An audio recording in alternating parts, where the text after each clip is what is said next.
आज ही के दिन 1975 में हिंदुस्तान में आपातकाल लागू हुआ था।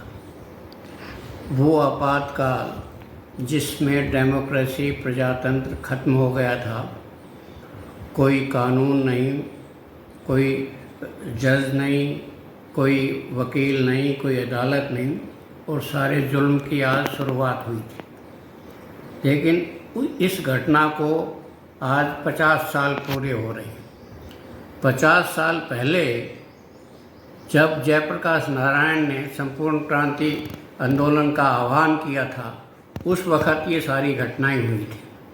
लेकिन आज 50 साल बाद वो घोषित आपातकाल तो 21 महीने में ख़त्म हो गया था, लेकिन उसके बाद 2014 से अघोषित आपातकाल इस देश के अंदर लागू है। और इस अघोषित आपातकाल ने प्रजातंत्र की आत्मा को ख़त्म कर दिया गया है। सारी संस्थाएं ख़त्म हो गई हैं।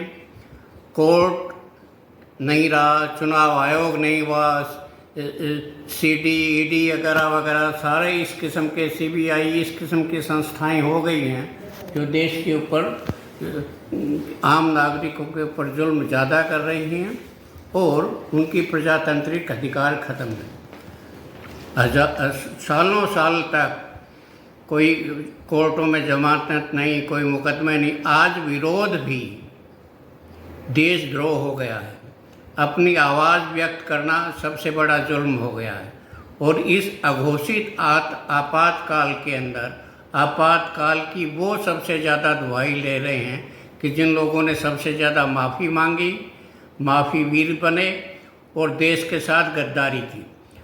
जिन लोगों ने इसके लिए कुर्बानी की थी, उन लोगों को ना तो पूछा जा रहा है और ना कोई कुछ किया जा रहा है।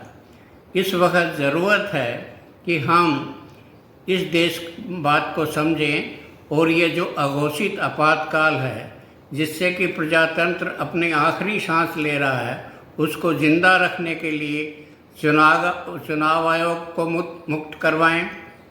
और हम इस हालात को आप देखिएगा कि इस 11 साल के राज में जो प्रधानमंत्री एक दिन भी प्रेस कॉन्फ्रेंस नहीं करता हो, जो कभी शिक्षा, स्वास्थ्य, रोज़गार के ऊपर कभी बात नहीं करता हो, उस देश की क्या हालत हो सकती है आप समझ सकते हैं।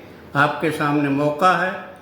मैं और मेरे साथी जो जेल में रहे थे, अब हमको बहुत अफसोस है कि इस अघोषित आपातकाल के अंदर भी हम उसी हालात में हैं जिस हालात में रहे थे।